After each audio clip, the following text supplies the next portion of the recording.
Libertação, capítulo 20, Reencontro. A noite ia avançada, mas o nosso instrutor, vagueando o olhar em torno, parecia consultar a paisagem externa, ensimesmado, pensativo. Logo após, fitou enternecido a filha espiritual que passara a convalescer em brando e defendido repouso. Orou longamente junto dela, na câmara íntima, e em seguida veio anunciar-nos o instante da partida. Aves, tornando ao ninho de esperança e de paz, deveríamos agora transportar conosco outros pássaros de asas semi-mutiladas, que a tormenta das paixões ameaçava. Todos os corações ali socorridos demandariam, junto de nós, outros campos de ação regenerativa e redentora. Aquelas entidades sofredoras e amigas, ainda mesmo as que se conservavam nas imediações da loucura pelos desequilíbrios do sentimento a que se haviam confiado, tinham lágrimas de alegria e reconhecimento nos olhos. Em cada uma palpitava o anseio de retificação e de vida nova.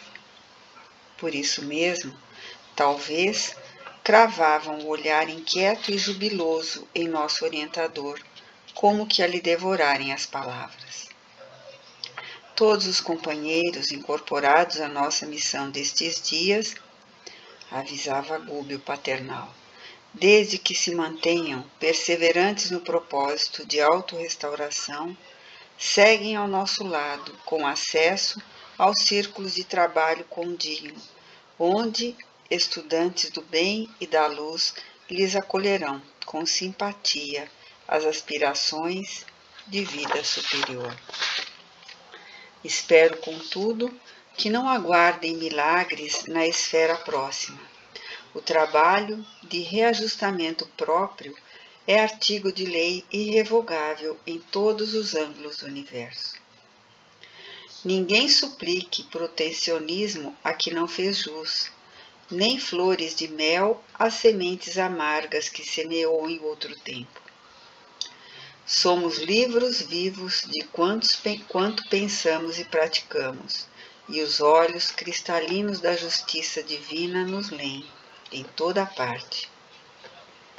Se há um ministério humano na crosta da Terra, determinando sobre as vidas inferiores da gleba planetária, temos em nossas linhas de ação o ministério dos anjos, dominando em nossos caminhos evolutivos. Ninguém trai os princípios estabelecidos. Possuímos agora o que ajuntamos no dia de ontem e possuiremos amanhã o que estejamos buscando no dia de hoje. É como emendar, é sempre mais difícil que fazer.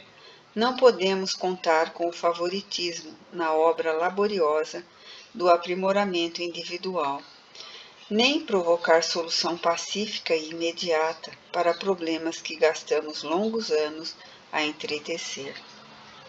A prece ajuda, a esperança balsamiza, a fé sustenta, o entusiasmo revigora, o ideal ilumina, mas o esforço próprio na direção do bem é a alma da realização esperada. Em razão disso, ainda aqui, a bênção do minuto, a dádiva da hora e o tesouro das oportunidades de cada dia hão de ser convenientemente aproveitados se pretendemos santificadora ascensão. Felicidade, paz e alegria não se improvisam. Representam conquistas da alma no serviço incessante de renovar-se para a execução dos desígnios divinos. Felizmente, desde agora, estamos abrigados no santuário da boa vontade, e ainda nesse instante, cabe-nos não esquecer a promessa evangélica. Quem perseverar até o fim será salvo. A graça celestial, sem dúvida, é um sol permanente e sublime. Urge, porém, a criação de qualidades superiores em nós, para fixar-lhe os raios e recebê-los. Doce intervalo mostrou-nos o júbilo reinante. Salutar otimismo transbordava de todos os rostos. Saldanha, de olhos fitos em nosso dirigente, confundia-nos pelo pranto de contrição purificadora, a correr-lhe abundante dos olhos. Antes que o nosso instrutor pudesse retomar o fio da palavra encorajadora e vigilante, algumas irmãs entoaram formoso hino de louvor à bondade do Cristo, com visível desassombro no olhar firme, dantes ansioso e dorido, enchendo-nos o coração de intraduzível bem-estar. Raios de safirina azul derramaram-se profusamente sobre nós, enquanto as vozes harmoniosas e singelas se espalhavam em derredor, tangendo-nos as fibras mais recônditas nos recessos do ser. Terminado o cântico melodioso e tocante que nos recordava os pensamentos sublimes de inovidável Salmo de Davi, o instrutor retomou a palavra e informou que, não obstante as santificadas alegrias daquela hora, a batalha não estava finda. Faltava-nos o epílogo, esclareceu com inflexão mais grave na voz. Matilde antecipara-se de modo a esperar-nos em região intermediária, em cujo clima vibracional lhe seria possível materializar-se de novo, aos olhos de todos, realizando o sonhado reencontro espiritual com o filho de outras eras, que a breve tempo nos procuraria na condição de vingador. Evidenciando manifesta preocupação no olhar muito lúcido, o nosso orientador prosseguiu esclarecendo que Gregório, ciente das novidades havidas no drama de Margarida e informado acerca da renovação de muitos companheiros e colaboradores dele, agora francamente inclinados ao bem, entediado da ignorância e do ódio, da perversidade e da insensatez, se revoltara contra ele. Gúbio, dispondo-se a buscá-lo para um ajuste de que se julgava credor. Explicou emocionado que num duelo espiritual como aquele a esboçar-se, esperava de todos nós o auxílio eficiente da prece e das emissões mentais de amor puro. Não deveríamos receber os doestos e insultos de Gregório por ofensas pessoais, nem levar suas atitudes à conta de maldade ou grosseria. Competia-nos observar-lhes nos gestos de incompreensão a dor que se lhe cristalizara no espírito oprimido e inconformado, vendo-lhe nas palavras não a maldade deliberada, mas sim a eclosão de uma revolta doentia e infeliz, que não poderia prejudicar e ferir senão a ele próprio. O pensamento é uma força vigorosa, comandando os mínimos impulsos da alma. E se nos entregássemos à reação espiritual, armada de ódio ou desarmonia, pactuaríamos com a violência, impedindo não só a manifestação providencial de Matilde, a benfeitora, mas também a renovação de Gregório, que guardava a inteligência centralizada no mal. Emissões de mágoa ou revide colocar-nos-iam em trabalho contraproducente. As vibrações de amor fraternal, quais as que o Cristo nos legou, são as verdadeiras energias dissolventes da vingança, da perseguição, da indisciplina, da vaidade e do egoísmo que atormentam a experiência humana. Além disso, tornou o instrutor bondoso, cumpria-nos considerar que aquela mente transviada do trilho divino se caracterizava muito mais pela moléstia do orgulho ferido e impenitente que pela perversidade. Gregório era tão somente um infeliz quanto nós mesmos em passado próximo ou remoto, acicatado por rebeliões e remorsos interiores a lhe desajustarem os sentimentos. Merecia, por isso, nossa dedicação carinhosa e confortadora, ainda mesmo que nos visitasse com aparências de celerado ou de louco. Nossa conduta, aliás, nada apresentava de surpreendente em semelhante capítulo, porque não fora para ensinar-nos outras lições que o Cristo trabalhara em benefício de todos e padecera na cruz sem ninguém.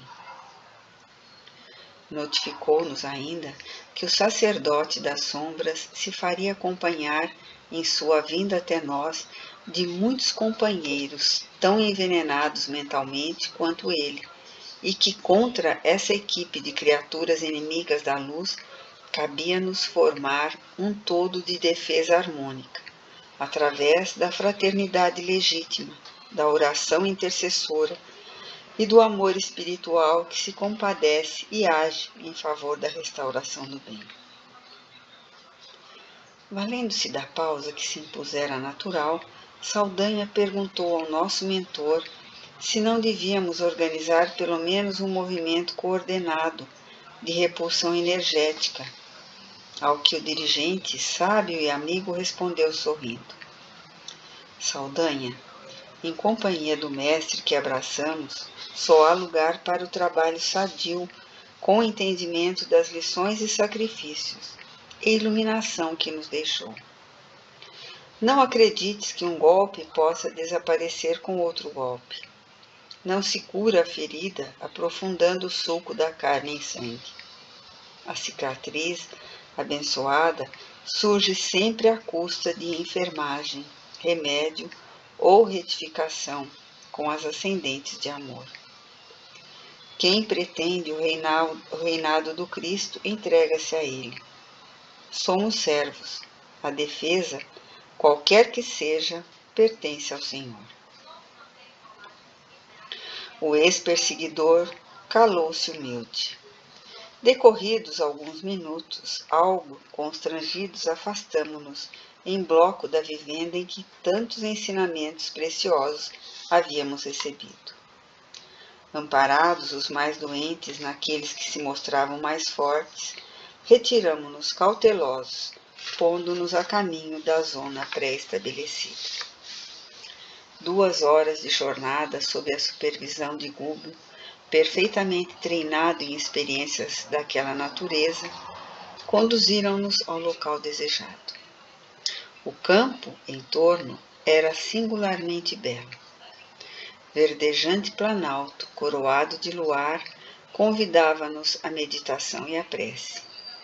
E brisas ligeiras e frescas da madrugada, como que nos bafejavam o cérebro, convidando-nos a reconfortar as fontes do pensamento.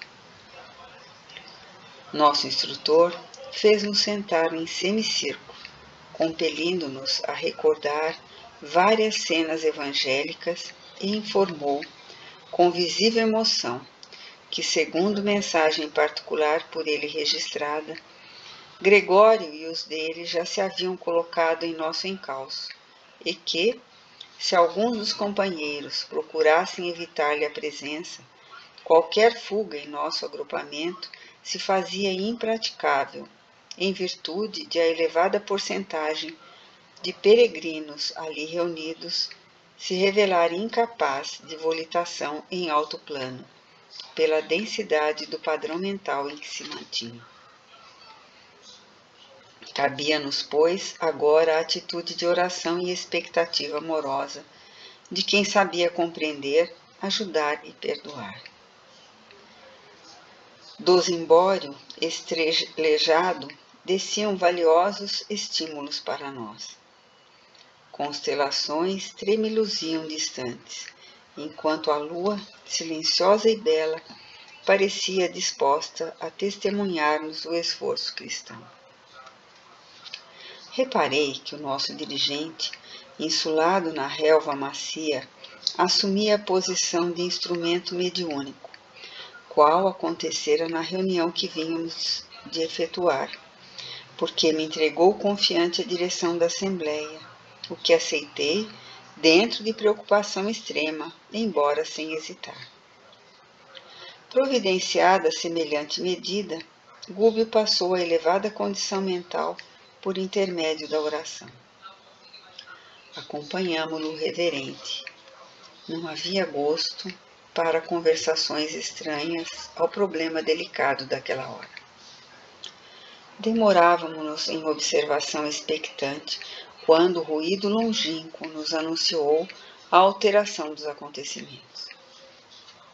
O instrutor, não obstante palidíssimo, dando-nos a ideia de que já se achava em comunicação com entidades superiores e imperceptíveis ao nosso olhar, mais uma vez nos exortou ao silêncio, à paciência, à serenidade e à prece, recomendando-nos seguir todos os fatos, sem revolta, sem mágoa e sem desânimo. Não foi preciso esperar muito. Alguns minutos se desdobraram apressado e Gregório, com algumas dezenas de assalariados, surgiu em campo, investindo-nos com palavrões que se caracterizavam pela dureza e violência. Os recém-chegados apareceram acompanhados de grande cópia de animais, em maioria monstruosos. Noutras circunstâncias, sem a bênção do aviso salutar, provavelmente teríamos debandado. Mas Gúbio, cuja superioridade conhecíamos por experiência própria, ali se mantinha resoluto e imperturbável, emitindo ondas de luminosidade intensa, veiculando forças magnéticas imponderáveis que, dirigidas por nós, como que nos supria de recursos necessários ao procedimento irrepreensível. Por mim, ao reparar as máscaras sinistras que se abeiravam de nós, confesso que em tempo algum senti tamanha ameaça de medo e tão profundo contágio de confiança. O sacerdote das sombras avançou para o nosso orientador, à semelhança de general parlamentado na praça, antes de começar a batalha, e acusou sem rodeios. Miserável hipnotizador de servos ingênuos, onde se alinham tuas armas para o duelo desta hora? Não contente em prejudicar-me os projetos mais íntimos num problema de ordem pessoal, aliciaste numerosos colaboradores meus, em nome de um mestre que não ofereceu aos que acompanharam senão sarcasmo, martírio e crucificação. Acreditas, porventura, esteja eu disposto, por minha vez, a aceitar princípios que relaxam a dignidade humana? Admites, acaso, permaneça meu turno fascinado pelos feiticeiros de tua estirpe? Traidor da palavra empenhada, confundir-te-ei os poderes de bruxo desconhecido. Não creio no amor açucarado que elegeste por senha de luta. Creio na força que governa a vida e que te dobrará igualmente aos meus pés. Percebendo que o nosso orientador não se erguia, como que chumbado ao solo, compelido por indefinível prostração, não obstante cercado de intensa luz, o sacerdote dos mistérios negros, acariciando os copos da espada luzente, acentuou irado. Covarde, não te levantas para ouvir-me a acusação injusta, justa e digna? Perdeste também o brio semelhante ao quantos te antecederam no movimento de humilhação que persiste no mundo há quase 2000 anos? Também noutra época acreditei na celestial proteção através da atividade religiosa, nos ideais em que hoje te empenhas. Entendi, contudo, a tempo, que o trono divino paira distante demais para que nos preocupemos em alcançá-lo. Não há um Deus misericordioso, e sim uma causa que dirige. Essa causa é inteligência e não sentimento. Encastelei-me assim na força determinativa para sossobrar. O querer, o mandar e o poder estão em minhas mãos. Se tuas mágicas prevalecem acima dos princípios que consagro e defendo, aceita a luva que te lanço à face. Combatamos. Gregório espraiou torvo olhar pela assistência muda e exclamou: aqui descansam inermes ao teu lado os meus colaboradores que adormeceram vergonhosamente ao teu cântico sedutor. Entretanto, cada qual deles me pagará muito caro a defecção e a desobediência. Fixou com mais atenção os olhos felinos na assembleia, mas, exceto eu, que deveria permanecer atento à tarefa direcional que me fora cometida, ninguém ousou modificar a atitude de profunda concentração nos propósitos de humildade e amor a que fôramos conclamados. Demonstrando acentuado desapontamento em face dos insultos sem resposta, o temível diretor das legiões sombrias abeirou-se mais estreitamente de nosso instrutor sereno e bradou: levantar-te-ei por mim mesmo, usando os sopapos que mereces. Antes, porém, que conseguisse ligar o intento à ação, delicado aparelho luminoso surgiu no alto, à maneira de garganta improvisada em fluidos radiantes, como as que se formam nas sessões de voz direta entre os encarnados, e a voz cristalina e terna de Matilde ressoou acima de nossas cabeças, exortando-o com amorosa firmeza. Gregório, não enregeres o coração quando o Senhor te chama, por mil modos ao trabalho renovador. O teu longo período de dureza e secura está terminado. Não intentes contra os abençoados aguilhões de nosso eterno Pai. O espinho fere, enquanto o fogo o não consome, e a pedra mostra resistência, enquanto o fio d'água a não desgasta. Para a tua alma, filho meu, findou a noite em que tua razão se eclipsou no mal. A ignorância, por muito, no entanto, é simples, nada quando a sabedoria espalha os seus avisos. Não admitas que os monstros da negra magia te alimentem o coração com a felicidade desejada.